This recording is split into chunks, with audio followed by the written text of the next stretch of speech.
Selamat malam saudara, jumpa kembali bersama saya Desi Indriani dalam dialog Dewan Pers kita. Saudara, malam hari ini kita akan berdiskusi mengenai standar perusahaan pers.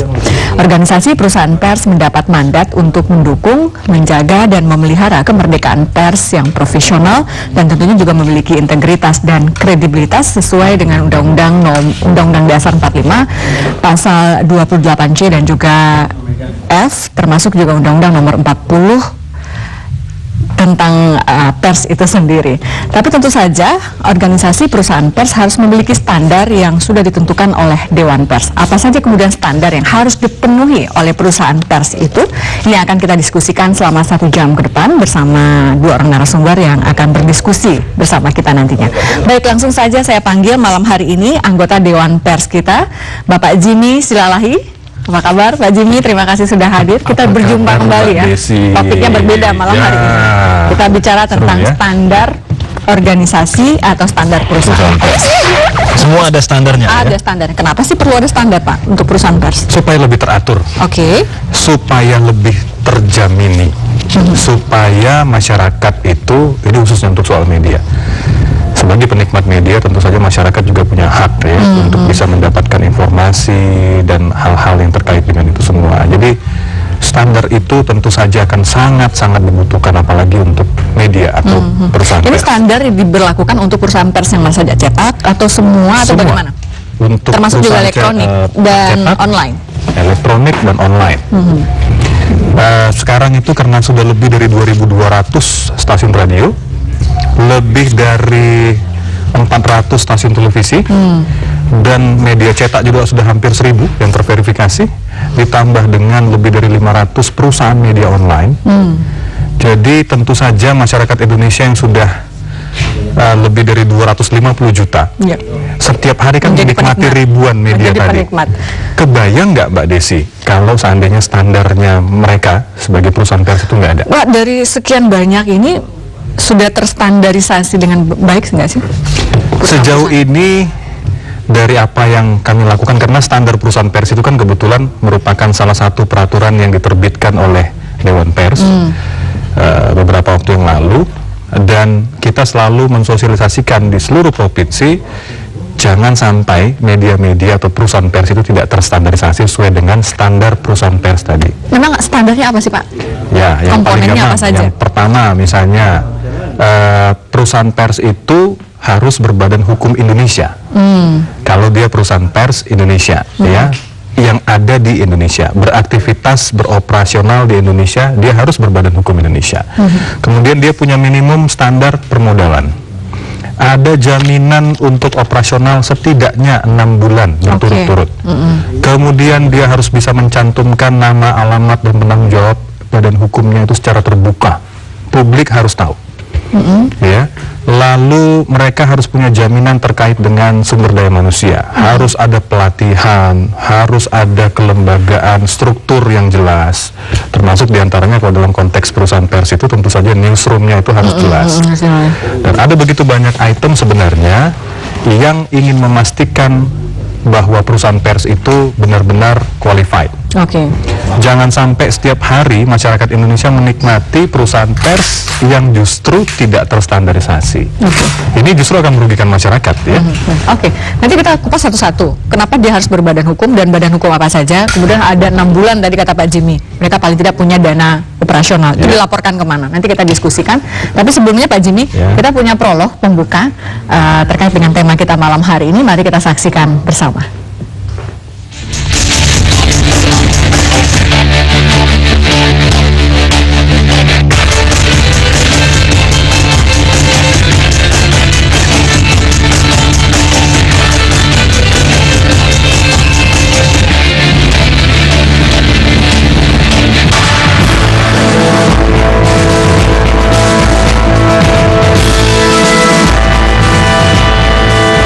Bisa disangka, sejak era reformasi di mana kebebasan berserikat dan memperoleh informasi dilindungi oleh undang-undang, maka tak pelak iklim kebebasan pun menyeruak. Terlebih era digitalisasi, di mana media sosial bebas berekspresi, hingga tak sedikit yang justru kebablasan. Untuk itulah peran Dewan Pers sangatlah dibutuhkan, baik untuk melindungi wartawan itu sendiri maupun perusahaan pers yang berbadan hukum perseroan terbatas atau PT. Menurut Undang-Undang Nomor 40 Tahun 1999 tentang pers, perusahaan pers adalah badan hukum Indonesia yang menyelenggarakan usaha pers, meliputi perusahaan media cetak, elektronika, dan kantor berita, serta perusahaan media lainnya yang secara khusus menyelenggarakan, menyiarkan, atau menyalurkan informasi. Dewan Pers telah mengeluarkan surat edaran mengenai standar perusahaan pers pada tahun 2008 dan diperbarui pada tahun 2014 lalu. Terdapat 3 tambahan yang ada pada surat edaran tahun 2014, diantaranya tentang penjaminan kesejahteraan wartawan dalam bentuk kepemilikan saham, pemberian upah sesuai dengan upah minimum provinsi, dan saat ini menuntut wartawan untuk bisa mengoperasikan berbagai kebutuhan tayangan yang biasanya dikerjakan oleh banyak orang. Tidak cukup dengan menggunakan hasil karyanya untuk satu media saja, tetapi perusahaan pers juga menayangkan maupun menerbitkan di beberapa media. Bisa digunakan untuk televisi, cetak, online, maupun radio. Perusahaan yang paling merasakanlah keuntungannya. Namun, bagaimana perusahaan memperlakukan wartawan itu sendiri? Apakah sudah sesuai dengan standar? Apakah semua perusahaan pers telah memenuhi standarnya? Jika melihat sanksi yang diberlakukan, apakah cukup untuk membuat perusahaan pers patuh? Selengkapnya kita bahas dalam dialog Dewan Pers kita malam ini.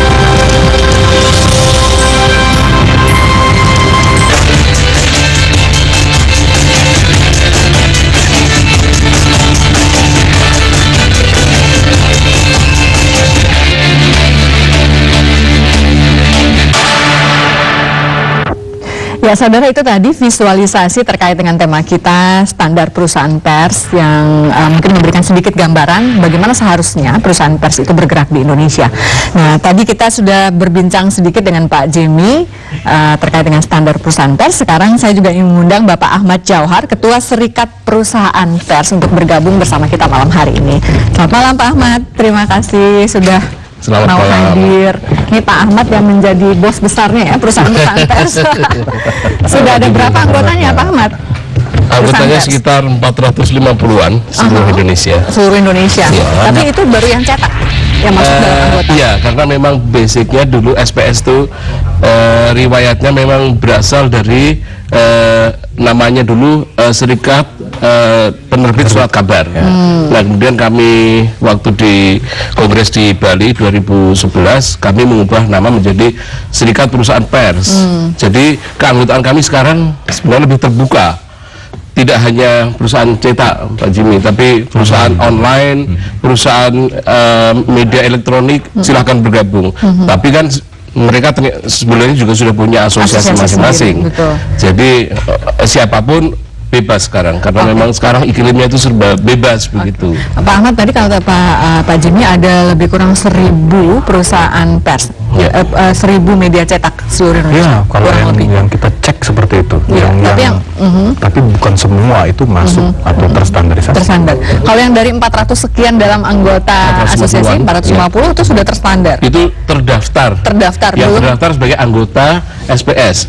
Belum terstandar, karena baru sekitar bulan Maret ini kami memperoleh mandat dari Dewan Pers untuk melakukan semacam verifikasi ulang atau istilahnya standarisasi ya, standarisasi terhadap seluruh anggota kami, dan juga nanti kalau ada perusahaan pers yang memang ingin bergabung juga yang tadi yang dari 1000 tadi, mereka harus memenuhi kriteria-kriteria yang sudah ditentukan oleh Dewan Pers. Tapi kami juga ini Pak Jimmy, kami sudah pada akhir Agustus kemarin kami melakukan sidang pleno di kepengurusan SPS.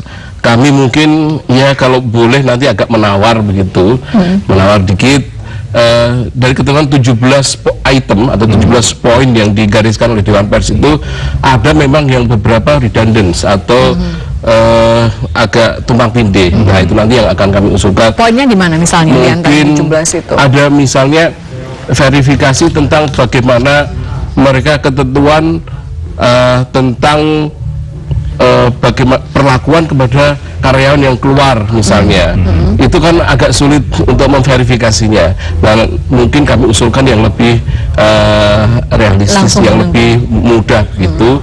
Kira-kira tapi yang paling pokok tadi yang sudah disampaikan Pak Jimmy, misalnya kepatuhan terhadap kode etik jurnalistik, ini tidak dapat ditawar, karena itu sudah pasti harus karena kelemahan beberapa media, teman-teman media ini yang belum terstandar itu adalah bagaimana mereka mematuhi kaidah etik, kode etik jurnalistik ini.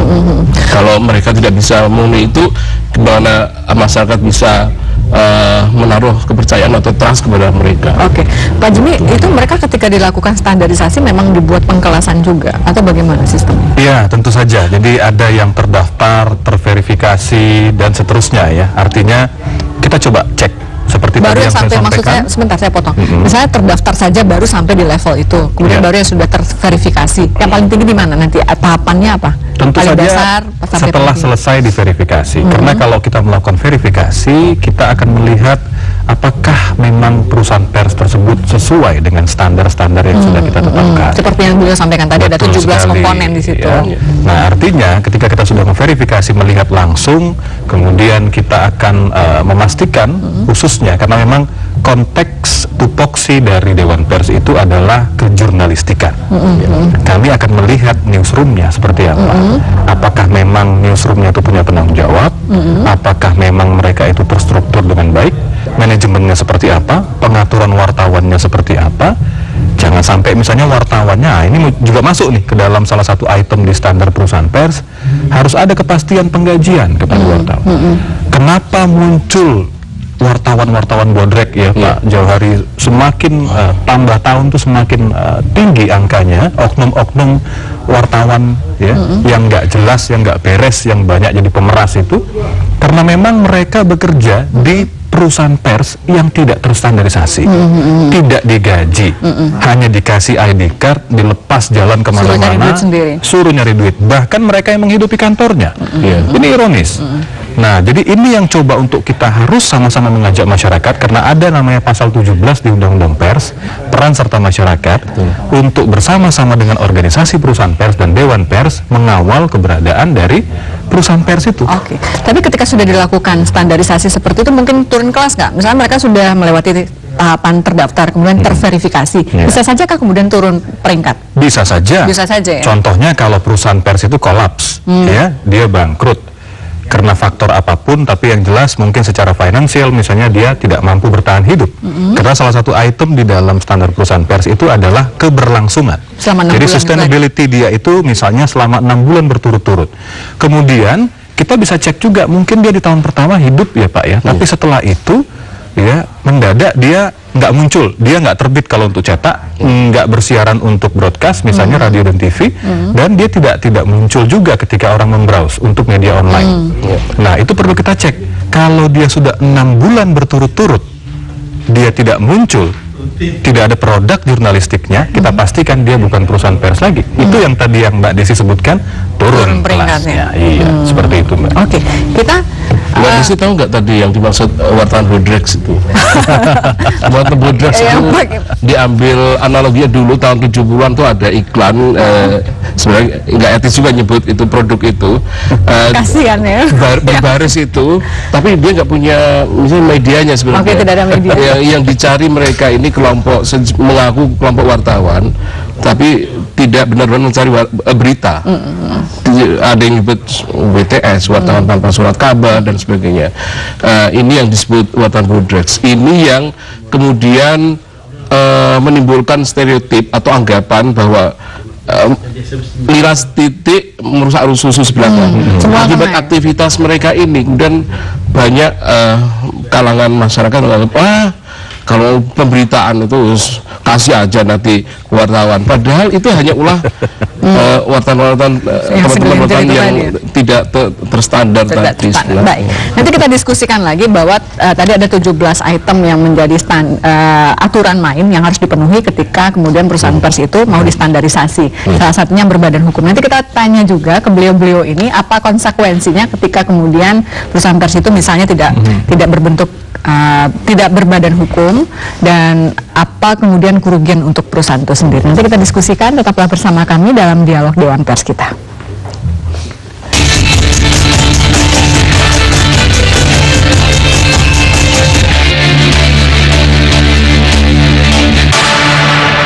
Bagai jalan berliku hidupku, berani dan sekarang. Siapa dia? Rindu namanya. Sebenarnya dia itu mahasiswi, tapi ya karena keadaan terpaksa dia diikuti kuliah. Kamu tahu nggak kenapa bapak dan ibu memberi kamu nama Rindu? Supaya bapak dan ibu selalu merindukan kamu. Kamu tahu kan Rindu itu siapa? Dia itu nggak lebih dari sekedar seorang anak pembantu. Aku tuh nggak ada hubungan apa-apa sama dia. Jangan bohongin papa terus.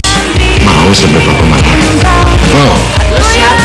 Aku apa? Aku nonton. Ini siapa? Kalau kamu maling mau ngapain? Tampang sampean kita mau maling.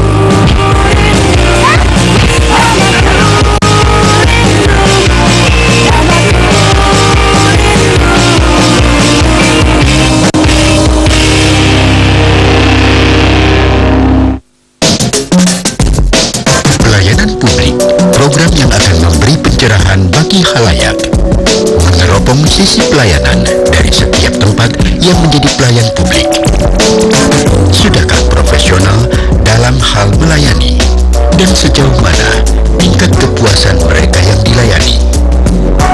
Pelayanan publik setiap Senin pukul 8 WIB di TVRI.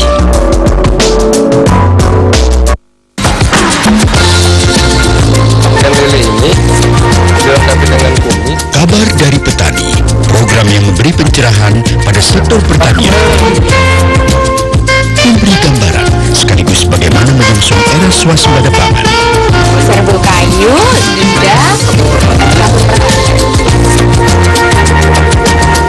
Kabar dari Petani setiap Jumat pukul 8 di TVRI.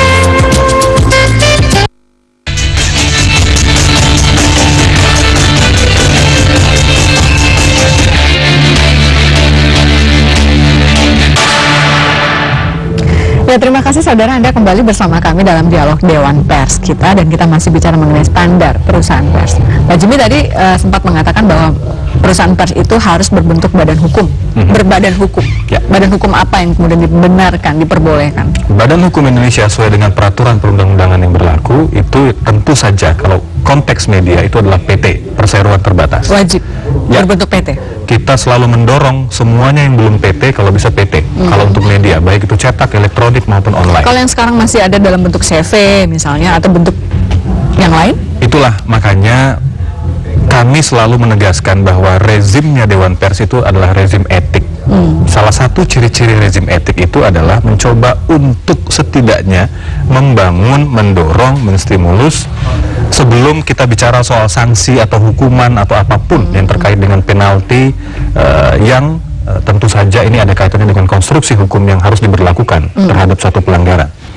Nah, oleh sebab itu kami senantiasa menyampaikan kepada semuanya, termasuk diantaranya kepada Pak Jauhari dan jajaran di kelembagaan SPS ya, Serikat Perusahaan Pers. Kami senang sekali karena SPS ini sangat komit ya dengan yang namanya standar badan hukum itu. Badan hukum PT itu tentu saja akan lebih menjamini media tersebut apabila punya persoalan hukum nanti. Legal standingnya tentu saja akan lebih kuat ketimbang kalau misalnya, mohon maaf, mereka berbadan CV. Kami juga perlu menjelaskan, CV itu kan peninggalan zaman Belanda. Itu Commanditairvennootschap ya singkatannya. CV itu badan usaha. Kalau dulu itu sering digunakan pada waktu zaman company untuk usaha dagang.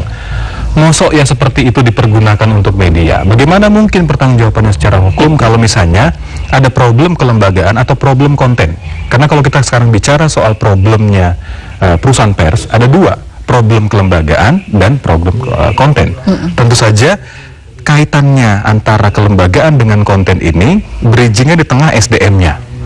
Nah, oleh sebab itu kami selalu ingin menyentuh semua hal tadi, domain-domain tadi, melalui organisasi-organisasi yang merupakan konstituen pers, ya, SPS yang dalam hal ini Pak Ahmad Jauhari pimpin, kemudian ada yang namanya Asosiasi Televisi Swasta Indonesia, Asosiasi Televisi Lokal, Persatuan Radio Siaran Swasta, kemudian termasuk diantaranya juga teman-teman lain yang mungkin belum terverifikasi secara keorganisasian, karena ada standar organisasi perusahaan pers juga, Mbak. Ya. Tapi masih ada yang berbadan hukumnya tidak PT? Banyak sekali, mungkin beliau bisa jelaskan. Dan juga kalau PT gini, manfaat PT adalah ada beberapa konsekuensi hukum yang wajib dipatuhi. Misalnya, kalau dia berbentuk PT, terhadap ikatan dengan karyawan itu ada namanya PKB, perjanjian kerja bersama, itu wajib bagi PT, karena itu memang dimandatkan oleh undang-undang PT. Tanpa ada seperti itu, misalnya kalau CV nggak ada ketentuan seperti itu, terus perjanjian kerja bersamanya gimana? Antara ya mungkin pas diverifikasi bisa aja mereka mengklaim, kami memberi ini begini-begini, ternyata mereka kalau PT kan bisa diverifikasi. Kita tanya mungkin kami sebagai SPS, benar nggak ke dinas pajak misalnya, oh iya, atau kita tanya ke dinas ketenagakerjaan, benar nggak perusahaan ini sudah punya PT. Jadi dengan adanya ketentuan seperti ini kita menjamin transparansi, karena dan melindungi karyawan juga ya sebetulnya. Betul, melindungi masyarakat juga kan yang lebih penting, menjamin masyarakat agar memiliki trust kepada media-media tersebut. Soalnya gini, banyak yang bahkan sudah PT aja mereka belum memiliki PKB. Kalau PKB itu kan sudah perjanjian yang ditandatangani kedua belah pihak, oleh perusahaan dan oleh karyawan, dan tidak bisa misalnya perusahaan kemudian membypass dan sebagainya, tidak. Semuanya sudah teratur. Misalnya tadi soal ketentuan pembayaran gaji 13 kali setahun, itu pasti sudah dijamin di PKB. Lalu kemudian kepesertaan di BPJS ini sebagai bagian dari